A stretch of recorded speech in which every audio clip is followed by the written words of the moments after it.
Alrighty. We should be live. We should be live, folks. Welcome to episode 11 of the Archives podcast. It is your boy, AlsoTeeko, and we are back on the block today. Riding solo here tonight. And we are ready to rumble. Episode 11. Let's do this.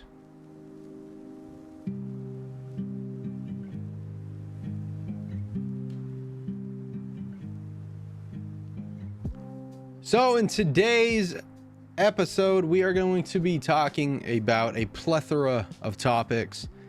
Firstly, we're going to be getting into the Andor debate. The way that people are discussing Andor, the way that people are talking about Andor, and my take on whether or not Andor is quote-unquote real Star Wars.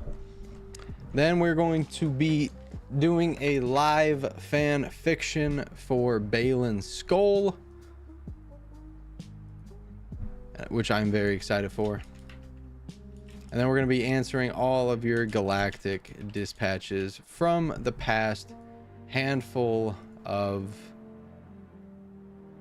weeks, handful of months that we haven't answered or haven't gotten to.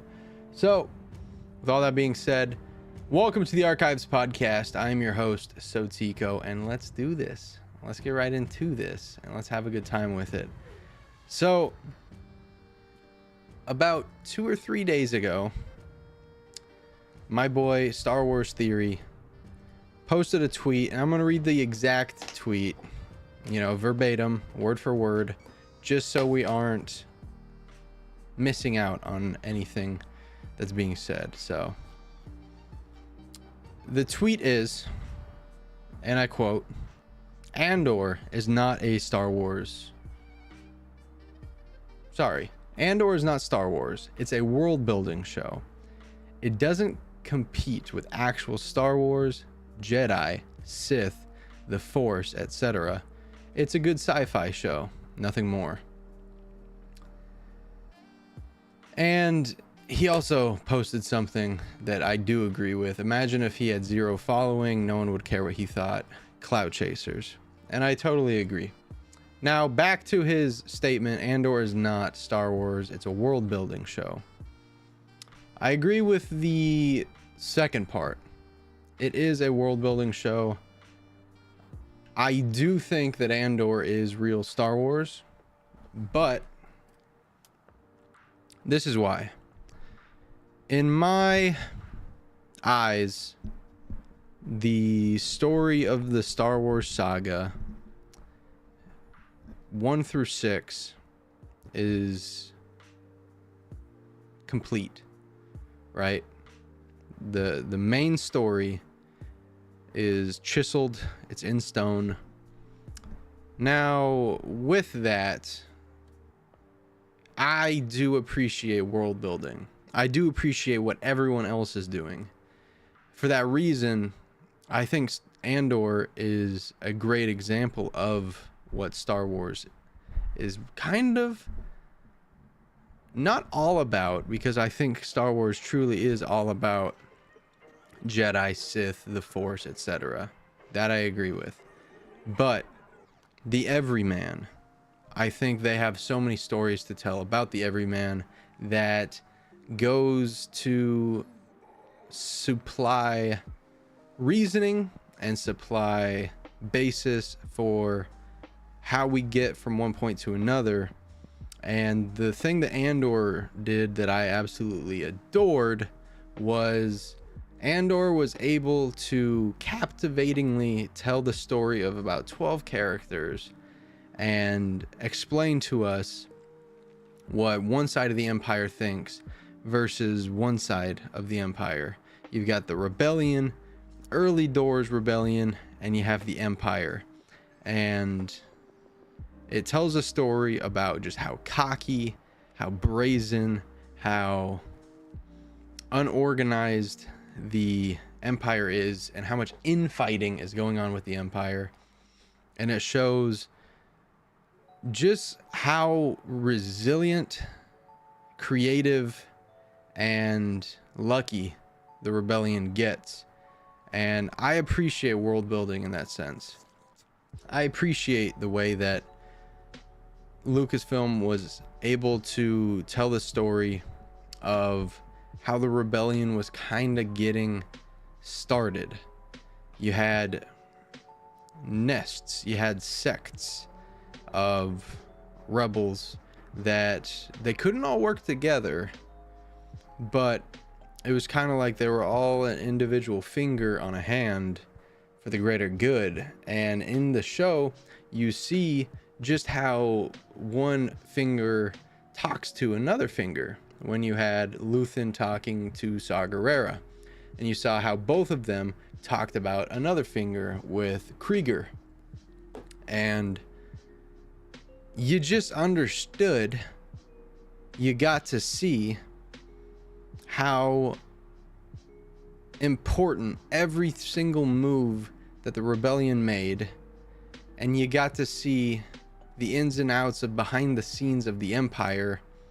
Not just the Emperor, not just Vader, not just Tarkin, General Veers, Admiral Piet, the Navy. You get to see boots on the ground what's going on. And I do agree it is a world building show. I think a world building show sometimes is necessary to help then broaden the story of episodes 4, 5, and 6 of Rogue One. I think Andor did a great job at painting the picture of what the Empire is all about, what the rebellion is all about. And for me, it only adds to the viewing experience, not detracting from the viewing experience. That's what I look for in these I call them side quest shows. In Andor, in Obi-Wan Kenobi, in Ahsoka. Is it adding to the overall story, or is it detracting from it? A lot of stuff in Obi-Wan detracted from the story, I feel like. A lot of stuff in Ahsoka added to the story, I feel like. And it remained consistent with the story. Whereas in Obi-Wan, you have things that are counterproductive. You have things that just don't necessarily assist the story in any which way. And the thing that I loved about Andor, all of it was going to aiding and abetting the story that was being told in episodes 4, 5, and 6. And for my money, when I think of Star Wars, I do think of Empire versus Rebels. I don't immediately just think about the Republic. I think about Empire versus Rebels, and mainly I think about the Empire. And the amount of context, the amount of world building that was put into place to tell the story of the Empire, I feel like was a tremendous job. Therefore, in my opinion, Andor is real Star Wars, because what it is doing is setting the table for what is to come, and it is aiding in what we are going to see in the future editions of Star Wars. Future in the timeline sense. So while I disagree with Star Wars Theory on his statement that Andor is not Star Wars, I do agree that it is a world building show. It is a great sci-fi show, but in my opinion, it is very much real Star Wars. But I get it. You know, I get it. I get where he's coming from. Because to a lot of people, Star Wars is lightsabers. It is Jedi. It is Sith. For the longest time, before the Andor show, I really didn't care for Rogue One. I really didn't care for Rogue One because it lacked all of that. But then once I started to read books, started to watch these series, it kind of changed my perception. It changed my feeling. It changed my outlook on these kinds of shows. And Rogue One for me, pound for pound, is one of the better Star Wars movies that we've gotten, and that's coming from a guy who thinks there's not a bad Star Wars movie, right? I think that there's a concurrently good plot that was followed. 4 through 6, 1 to 3, 7, 8, 9 were very disjointed. I find good in those movies, and I understand where the negativity comes from. I don't think that there's a bad Star Wars movie, though. And for my money, Andor was the best television show that we got for Star Wars. Better than Mandalorian in my estimations. Better than Mandalorian Season 2 in my opinion. Better than Ahsoka. Granted, I know that this was only one season for Ahsoka. It was still killer. I loved it. I loved it. I know it was part 1 of a trilogy. I know that Andor was season 1 of what's going to be another season. My hope for Andor is that this wasn't accidentally good. But it wasn't, because it was written, executed perfectly. I think if you write 10 seasons of Andor for a season 1, if you have 10 writers writing a season 1 for Andor, this is the best season that you get. If you simulate it 10 times, this is the best season. And I hope that it wasn't accidentally good. You don't see a lot of people coming out of the woodworks with, you know, fan crafting. Oh, what should have been differently in Andor? What should have gone differently in Andor? I think the timeline, the story, the pace, it was all great. I think Andor was literally a perfect TV show, because it all culminated to a finale where every main character that you saw on the screen happened to be in the same place at the same time for a different reason in their own world, and you understood why they were there, you cared why they were there, you wanted to see what was going to happen, and it was just a phenomenal exposition. It was a phenomenal world building show, and it showed just how times were in the era of the Empire for the everyman. Therefore, I think that Andor was 100% real Star Wars. Moving on to Ahsoka. We're going to talk a little bit about Ahsoka and what I loved about it, what I disliked about it. In universe, I'm not a critic. I want to preface that. I am not a critic. I don't claim to be a critic. I don't want to be a critic. I'm a fan. Things that I loved about Ahsoka were the combat. I think the samurai-esque, Kurosawa-esque fighting that went on in Ahsoka through the likes of Ray Stevenson, through the likes of Ahsoka versus Baylan Skoll, and Sabine Wren versus Shin Hati, and Ahsoka versus Marek. I think not only that kind of combat, but verbal combat. The lines and the scenes that we got to see between Hera and the corrupt senator that you know is Empire friendly. I think that kind of combat as well, where she's kind of standing her ground while he's standing his ground, and then he gets outwardly corrected by C-3PO and made to look like a numpty. I loved that about Ahsoka. I felt like Ahsoka was another thing that was so well written. And I know we talked about this with Van Seal, and he didn't like some of the aspects of the characters post, you know, in the midst of their character change and in the midst of emotional change. He didn't like parts of how people acted or how they portray their dialogue. For me, I can kind of empathize with people, especially in media, especially in shows and movies and books. And I can kind of get in their mind, and I can kind of feel why they felt the way they did, why they did the things they did at the moment. And for me, it 100% makes sense. And I'll give an example. When Sabine rocked up to Ezra, she didn't exactly say what happened, how she got there, because I think she felt very guilty about it. And I think she was managing that guilt. And I think she was going through that guilt. And I think that it took her a while to process that guilt. And maybe she just felt like it wasn't the right time to tell Ezra. Right?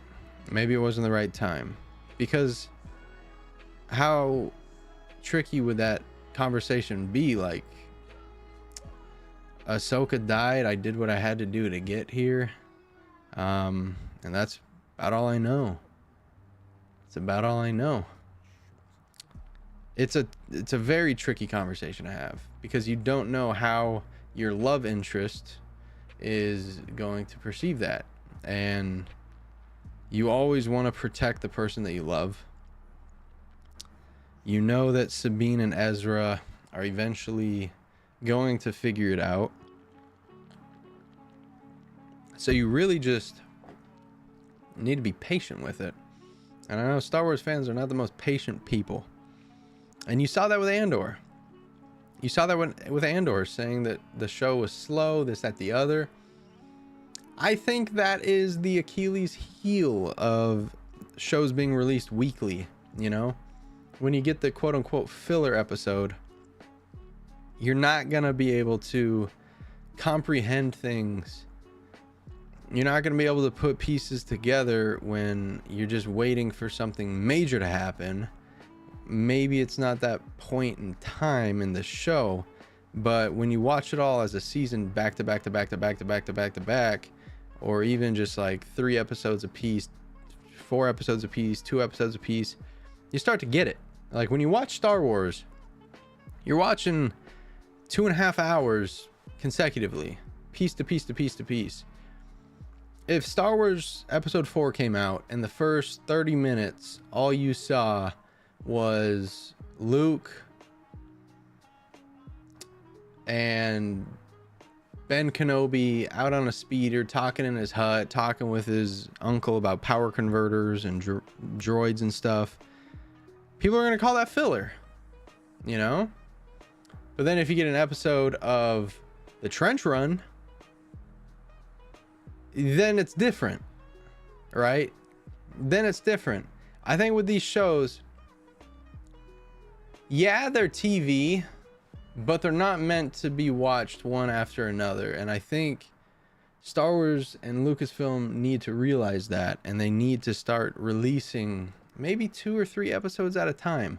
I think 2 episodes at a time is a good pace if you're going to release things weekly. I'd get away from the Wednesday drops, and I would do 3 episodes every Friday. You do it for a month. 12 episode seasons, you know, and it just makes things make a little bit more sense. These 6 episode shows, 7 episode shows, 8 episode shows, I think that there could be a lot more storytelling that goes into them. You don't need to adjust lengths. I think 12 episodes at 45 minutes to an hour an episode is perfect. And that's a solid season. I think that's a solid season. With something like Ahsoka, with something like Andor, The Bad Batch, these are all world building shows. And with world building, you need time to let the show marinate. You need time to let the world process to the audience. And you also need time for these characters to grow. You can't just rush character change. And I think that kind of happened in Ahsoka. you didn't get to see all the training and the patience and everything that happened. And this kind of mirrors Rey. If you paid attention, you saw it. If you didn't pay attention, you hear people say Rey got all these powers from nowhere. If you paid attention, you saw it. But if you didn't pay attention, then you don't know that the Force was out of balance. Rey was the most powerful Force user available. She had the most potential. The Force accelerated her abilities. The Force accelerated her Force atonement. And through that, she was able to learn and grow in the Force rapidly. You saw that Rey had the sacred Jedi texts. You saw that Rey was reading the sacred Jedi text. She was reading stuff Luke didn't even read. Of course she would have powers that Luke didn't have, right? So it's a very different. It's very different when you give these characters time to grow on the screen versus off the screen. With a character like Anakin, you don't really get to see him come into himself until you get a show like the Clone Wars and you see like, damn, this guy's going X Games mode, because all you see is what you get in Attack of the Clones, and then fast forward to Revenge of the Sith, he's now going God mode. But what I found to be truly inspiring about this show was that it was able to portray that anybody and everybody can use the Force if you practice hard enough and if you train hard enough, because that is a OG George Lucas signed off quote, and a lot of people had a problem with it. And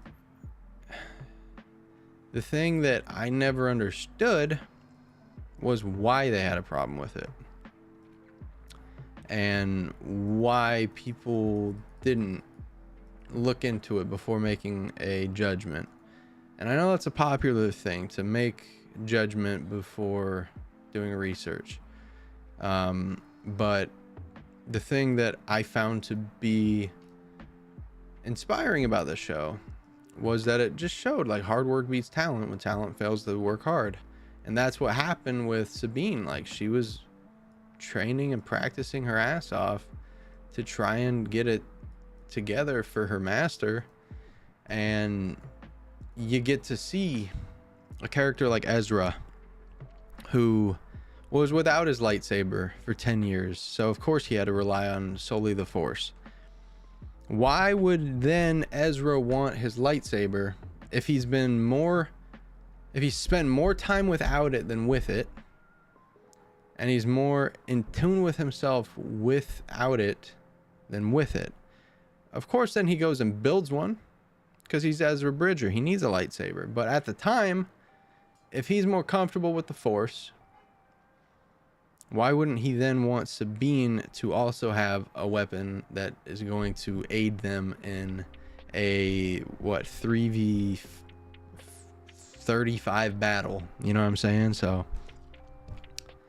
I think people just got nitpicky with the show, with the series, and I can't wait for season 2, because I think it's only going to be going above and beyond what we're going to get for the next foreseeable future with Star Wars. I know we have Bad Batch season 3 is done. I know Acolyte is done. I know Skeleton Crew is coming.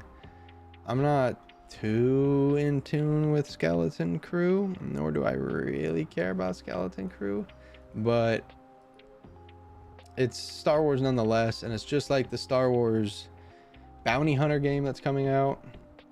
I will play that. I think it's Star Wars Outlaw, actually. Star Wars Outlaws. Star Wars Outlaw. I will play it just because it's Star Wars, it's world building, and I am a nerd for world building. So I'm hyped, I'm excited, and truthfully, I can't wait. I can't wait. I'm very excited for it. Speaking more about Ahsoka, we're going to be talking about a fan fiction real quick and something that I'm working on. I'm only going to go into it a little bit because it's going to be its own video down the line. But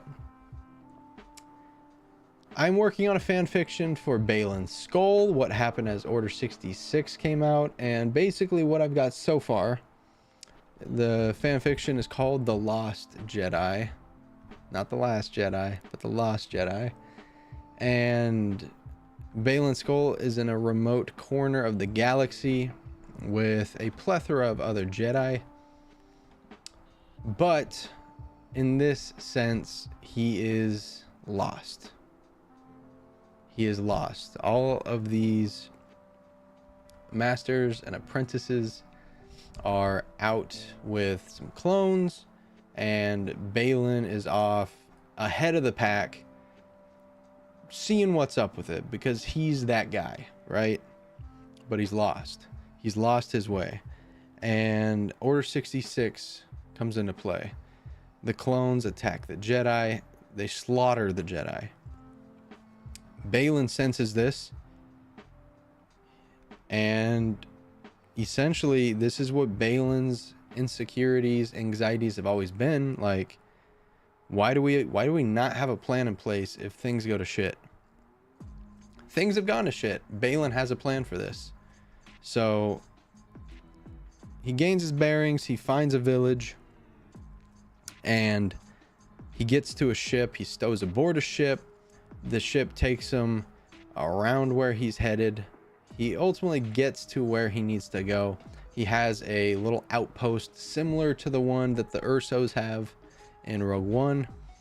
And here he's got everything that he needs, realistically: credits, clothes, provisions, everything that he needs to hide away and to figure out what he's got to do.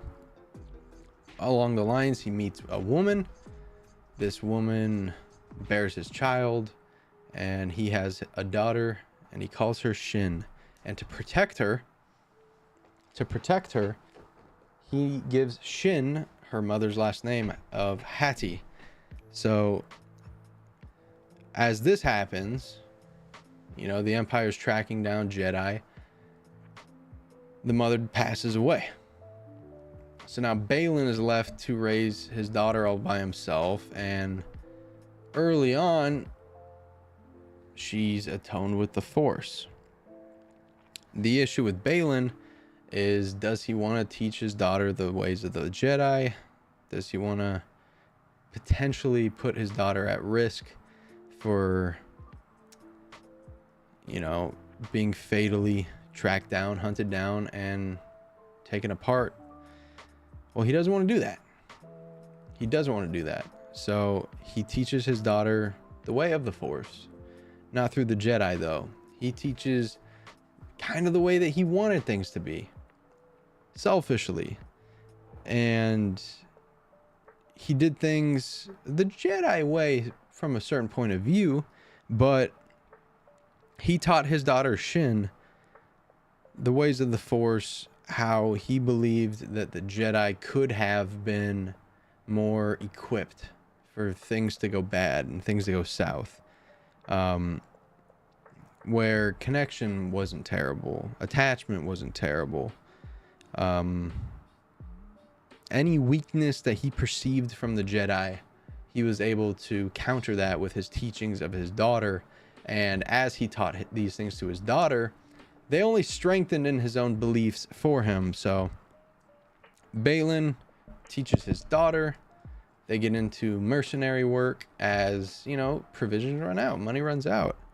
And he ends up working tons of jobs, smugglers, runners, this, that, the others. And he ends up working with Morgan Elsbeth, you know, and he gets tasked with tracking down Jedi, tracking down a Jedi, Ahsoka Tano. And as this happens, we run straight to the Ahsoka show. So this is the fan fiction I'm working on, and I'm very excited because all of that was from scratch. All of that was on a whim.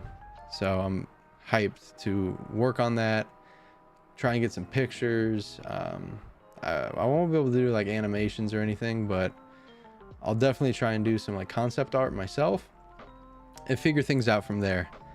But we are at the halfway point in the podcast, and at this point we are going to start our Galactic Dispatches.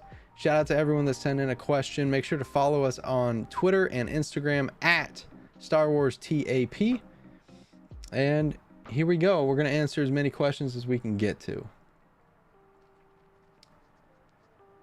This one is from Nolan, and I had to make this the first question because it's about my boy. If Anakin Skywalker had never become Darth Vader, how would that have impacted the balance of the Force and the fate of the galaxy?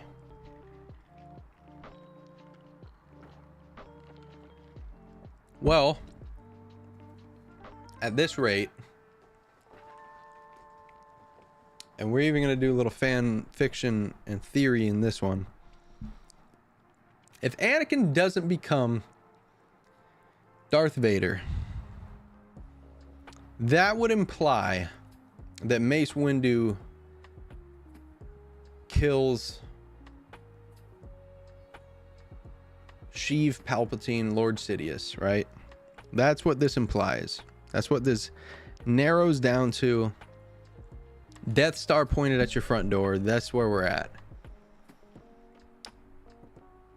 So if Anakin doesn't become Darth Vader, the Force has to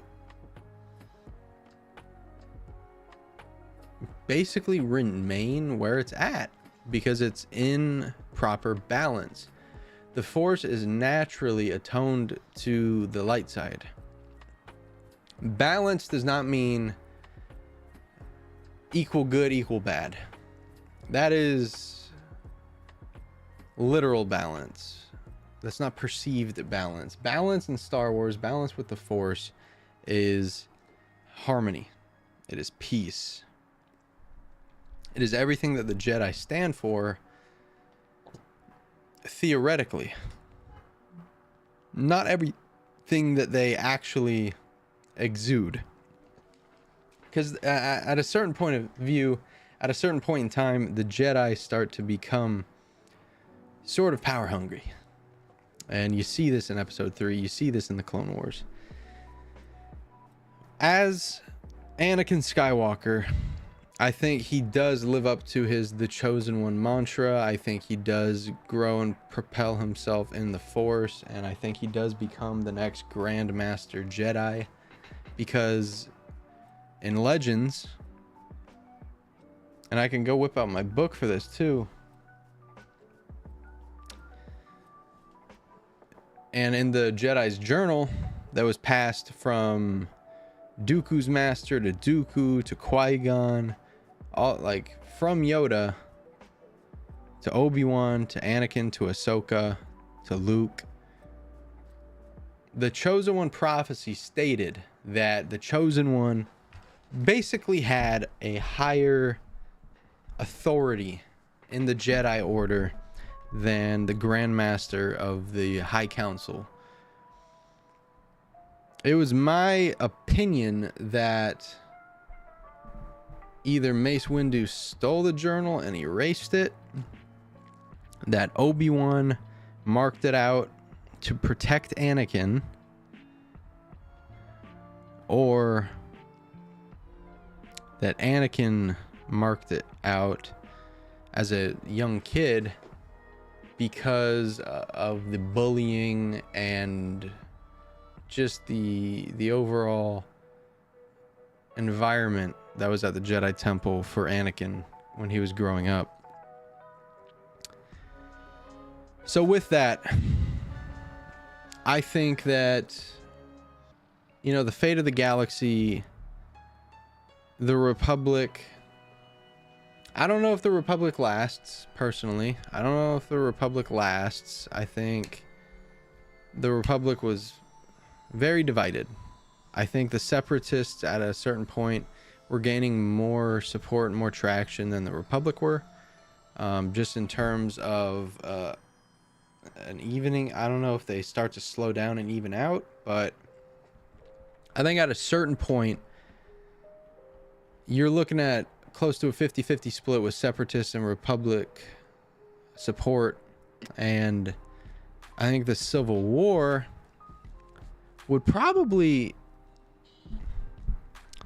because at this point Grievous is dead, Dooku is dead, Trench is dead. You still have, I guess, Viceroy, Gunray, Wat Tambor, Poggle the Lesser, everyone working on the Death Star, which was meant to be for the Republic. Funny enough. One of them would probably be voted into power for the CIS, and I guess the fate of the galaxy, they either the Separatists call for a ceasefire and surrender and appeal to rejoin the Republic, or the war continues until there's no one left, no money left. So that's the fate of the galaxy if Anakin never turns into Darth Vader. Also, Padme has her children. She probably lives. And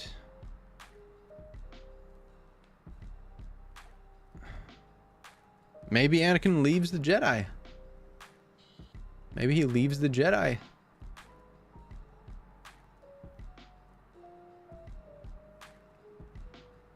That's very possible. I'll have to do a fan fiction for that. I will write that down. 'Cause that's that is a shout. That is a shout. But yeah, it's pretty tricky, isn't it? It's pretty tricky, isn't it? Anakin leaving the Jedi. Fan fiction.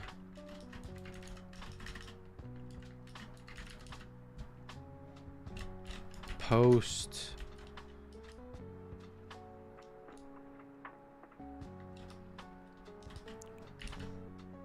If he doesn't become Darth Vader.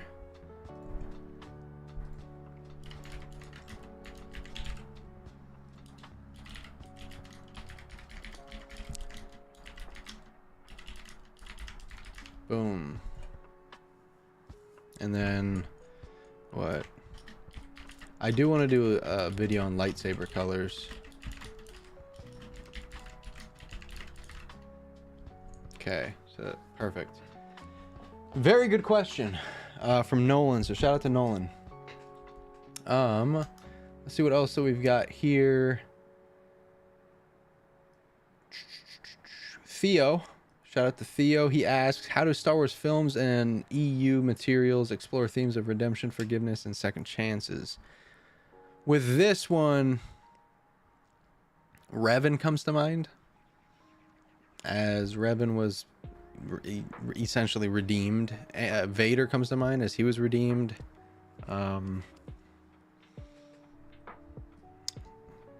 Callus, Agent Callus, as he ended up being a spy. Hux was a spy. Ben Solo was redeemed, forgiven by Han, given a second chance by Rey. I need to watch the sequels again, man. I need to watch them again. Issue is I keep falling asleep because I'm just so tired. But they get explored very often, and I think those themes are good themes to tell, because I think everyone does deserve a second chance. I think we can forgive people more often than not, and everyone has the opportunity to be redeemed.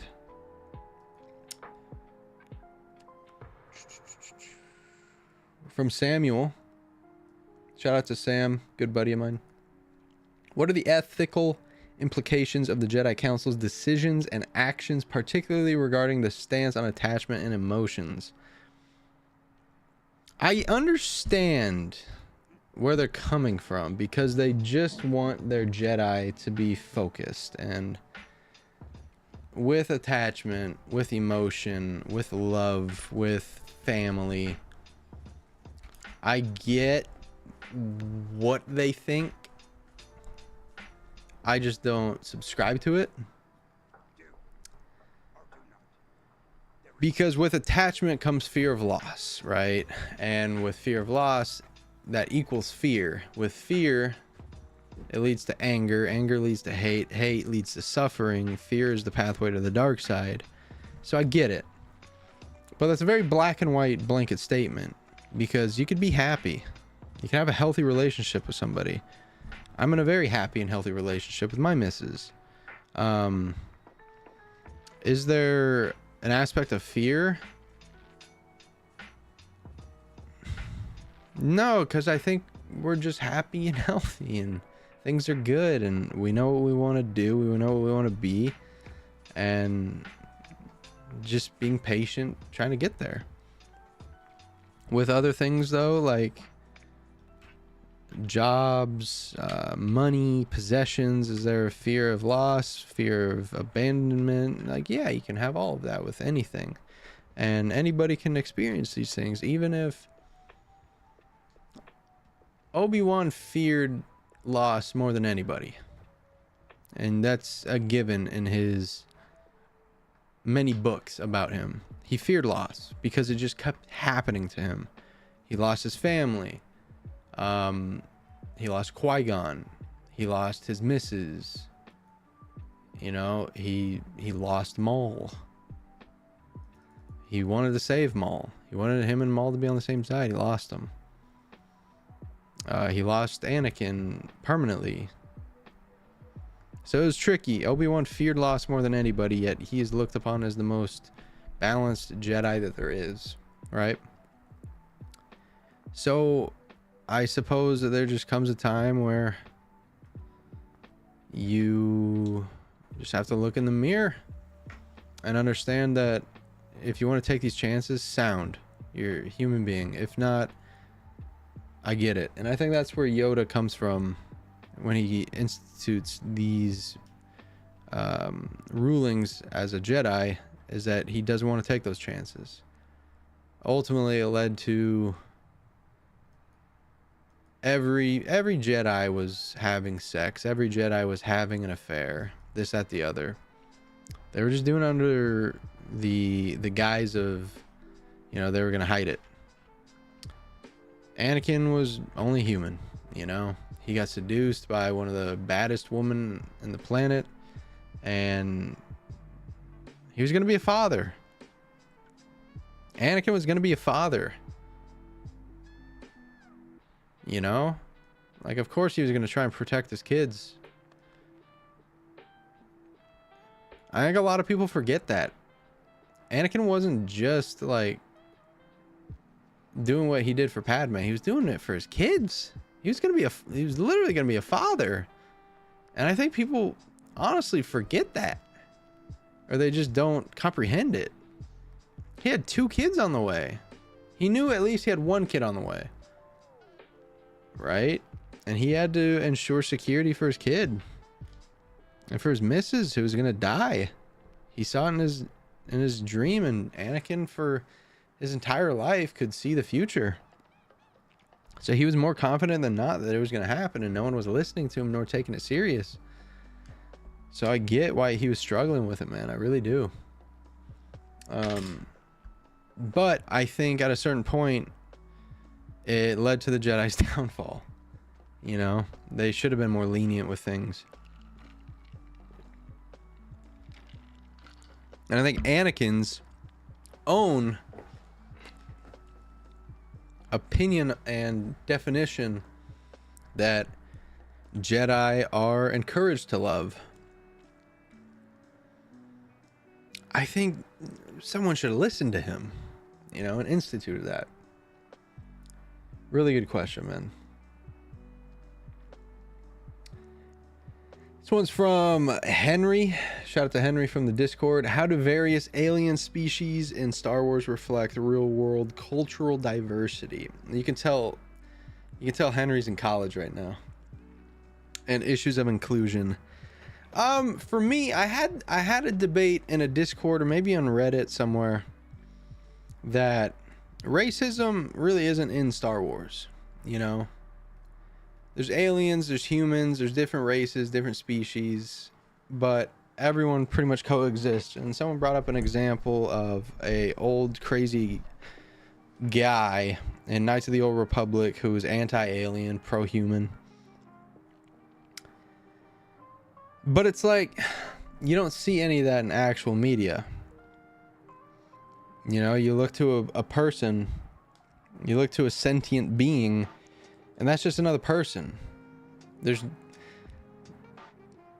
I personally hate the idea of racism. And not just in the sense of like F racism, right? Because I've never been able to understand how one human could hate another human based on the color of their skin or where they're from. I could never understand that. Because it doesn't make sense, because at the end of the day, we're all human beings. I've never understood the weird territorial mindset of people that came before us and why it's even an idea. It's like, because the word racism in it of itself means that one race is better than another, or you have feelings that one race is greater than or less than another. We're all the same race. We're all humans. So I think someone hating someone based on where they're from, what they look like, is the dumbest thing in the world. And you literally have to be like the worst kind of person to have that kind of hatred.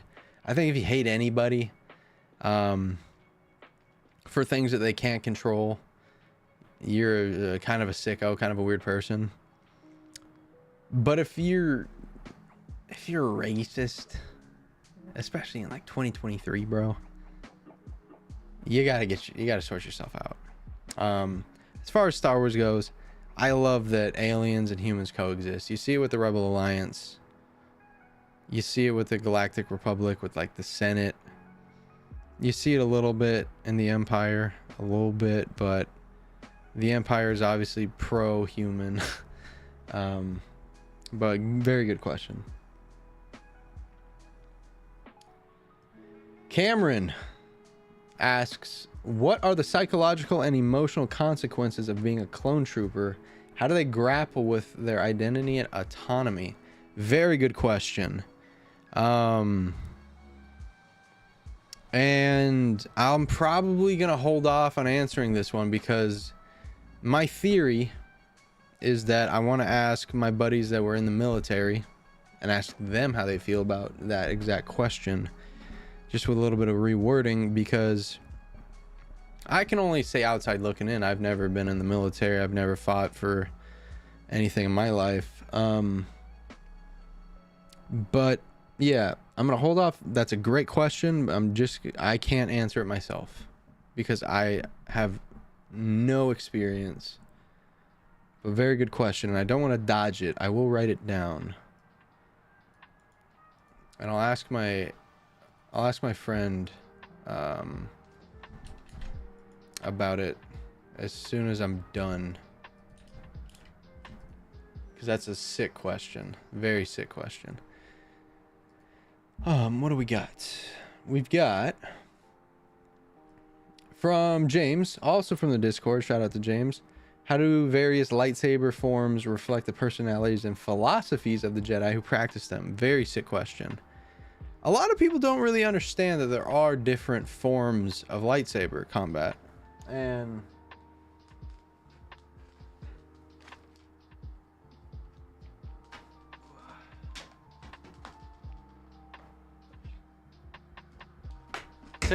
take the blade out of my lightsaber to show some of these. One, to just talk about a specific type of saber, you've got a curved saber, right? So the bottom curves out, and this is to be more of a initiator, right? And it shows that you believe that you have superiority over your opponent, over your adversaries, over your colleagues. You see this with Dooku, you see it with Darth Bane. Asajj Ventress. You even see it with Ahsoka. Ahsoka is literally S tier in combat. In her prime, Ahsoka literally took on Darth Vader, Maul, Inquisitors. When she was a literal child, she took on Maul, Grievous, Ventress, the 501st Legion, survived the 501st Legion as a child. So Ahsoka is S tier. There's defensive forms, which you see in the eyes of Ki-Adi-Mundi and Obi-Wan Kenobi. And in defensive forms, you are simply taking what the opponent gives to you and just being patient. And this shows patient people that aren't really rushing things, because they know that as soon as their opponent slips up, they can take advantage and win the fight. Then you have people like Anakin, Asajj Ventress,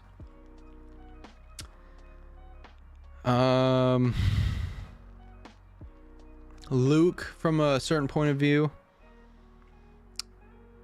Revan, who are very attack minded. You know, they have their front foot forward. There was a football movie called Invincible, and it was about Knuckles. When linemen had their hand in the dirt, were their knuckles, were they white or were they pink? If they're pink, you know they're sitting back. If they're white, you know they're coming for you. Anakin's a white knuckle guy because he is going to give every ounce of his body to attack and try and take life rather than defend it. The cool thing is it kind of does mirror their personality. So you can kind of get the sense of what kind of person a person is based on the form of lightsaber combat that they practice. You see that with Kylo Ren, who's all over the place, who is running around, slashing, this, that, the other. He doesn't know who he is. You know? So, fantastic question from James right there. This one's from Ryan on Twitter. How does the Star Wars universe depict the consequences of generational trauma in the Skywalker family? Pretty solid. With this, something that instantly comes to mind is that Anakin doesn't have a father. Luke didn't have his father. Rey didn't have her father for a good chunk of her life. And you can see how that construes. And the thing that I think is the most messed up, Leia gets adopted by the Organas. They give her their last name, and that's her father, that's her mother, right? Luke gets adopted as a literal one-day-old baby to Owen and Beru. They are adamant. We are your aunt and uncle. We are not your parents. We're not your adopted parents. You are our nephew. And you are not getting the Lars name. You're getting Skywalker, bucko. So I think that was also funny. But as far as generational trauma, I think the lack of a father figure for these characters definitely came into play, because at the end of the day, they were all searching for it. Anakin was looking for it with Qui-Gon. Then he was looking for it in Obi-Wan. Luke was looking for it in Obi-Wan. Rey was looking for it in Han Solo. So you get the sense that all these characters wanted to have fathers.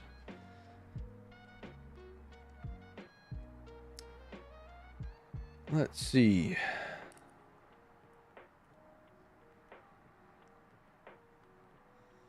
William asks, how do the Star Wars films explore the concept of hope as a driving force for change and the resistance? Hope is pretty much everything for the rebellion, because you understand early on that don't have the advantage of men. They don't have the advantage of weapons. They don't have the advantage of skill. They don't have the advantage of money, power, but they have hope and they don't give up. And you see this with the trench run. You see this in Andor. You see this in episodes 5 and 6, how they have their heels and their backs against the wall, and the rebellion, the resistance, they always tend to escape. You know, they always live to fight another day, which I think matters. I think really matters. This one's from John. How do Star Wars films tackle the complexities of the master-student relationships? I think they do a great job. Early on, the first instance that you see is Qui-Gon and Obi-Wan, and simply based on like posture, who's looking at who, you see Obi-Wan looking up to Qui-Gon, literally. That tells the story of the master and the apprentice. Then you get Obi-Wan and Anakin. They're more equals than Obi-Wan was, and I think that maybe speaks to what Obi-Wan sought after with Qui-Gon.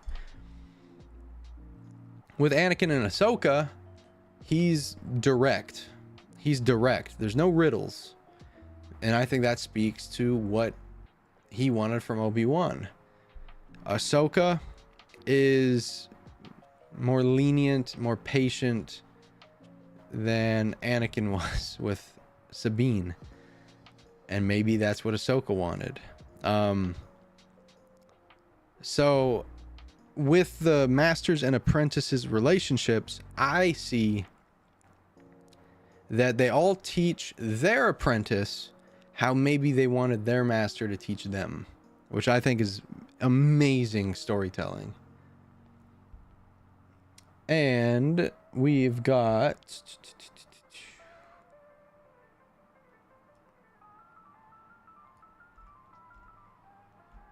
this one didn't have a name, but it was a good enough question. And this was emailed.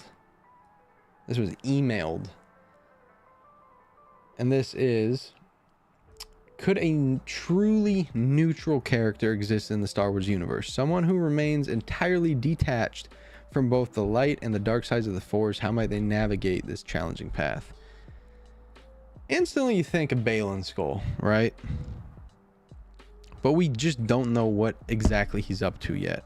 So I don't want to put Baylan and pigeonhole him here. But could a truly neutral character exist? I think so. But at the end of the day, everyone has some, like, no one... I actually don't think so. I don't think so. Because black and white, everyone always has an agenda of a sort. Some people's agendas are for personal gain. Some people's agendas are literally just to try and accomplish something, try and create something. Some people's agendas are try to steal something, try and take credit for something, try and destroy something. But when it comes down to it, I think you got to have an end goal in mind. Is that end goal creating, or is it destroying? Is that end goal making, or is it stealing? Earning or stealing? So no, I don't think anyone could be truly neutral, simply because you gotta have something that you want bad enough that it makes you choose whether you're a good person or a bad person. I don't think anyone's ever just truly neutral. I think there's good people or bad people. You can't really be in between. You can't really be in between, because at a certain point, the good will outweigh the bad will outweigh the good. And then we have our final question. And I just want to give a huge shout out to everyone that sent in questions, everyone that's participated and shown love and support to the podcast. 11 episodes deep. Shout out to all of you. If you want to send in any questions, at Star Wars TAP on all platforms, feel free to send them in. Much love and support. And if you guys like the live format better than the recorded format, do let me know, because I'm so down to do live and I'm so down to do recorded. But here we go. Final question. And this was sent in to us on Instagram. How do the Star Wars films explore the concept of sacrifice and its role in shaping the destinies of characters like Qui-Gon Jinn, Obi-Wan Kenobi, and Luke Skywalker? This one I have a lot of opinions on. I want to focus solely on Obi-Wan Kenobi, who watched his master die because it was the will of the Force. Obi-Wan Kenobi was on the Millennium Falcon trying to rescue Leia Organa, gets Luke Skywalker, goes to the Death Star, turns off the tractor beam as everyone else on board saves Leia, sees that Leia and Luke are trying to escape, and fights Darth Vader, fights Anakin. He then sacrifices himself to save Anakin's kids. He loved Anakin so much that he gave his life to ensure that his kids escaped safely. And that is what the Kenobi show did for me. You saw just how much Obi-Wan loved and appreciated Anakin based on how he treated and protected his kids.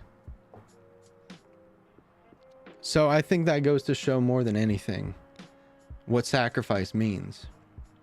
Sacrifice is something that you do when you love somebody. Sacrifice is what you're willing to do for someone that you love. And in this case, Obi-Wan Kenobi loved Anakin Skywalker so much that he gave his own life to save his kids. Uncle of the Year to Obi-Wan Kenobi. Wonderful question. And shout out to everyone that did send in a question. That's going to do it for the podcast, ladies and gentlemen. It has been your boy AlsoTeeko. We'll be live. Not live, but we will be back next Wednesday. I hope that you all appreciated and enjoyed episode 11 of the Archives podcast. Follow us everywhere at Star Wars TAP. Give this a 5-star review on Spotify, Apple, Google, Amazon, Spreaker, iHeartRadio, and everything in between. Also check us out on YouTube if you're listening to this on audio at AlsoTeeko. And with all that being said, with peace, love, and serenity, may the Force be with you, because I am out. Peace.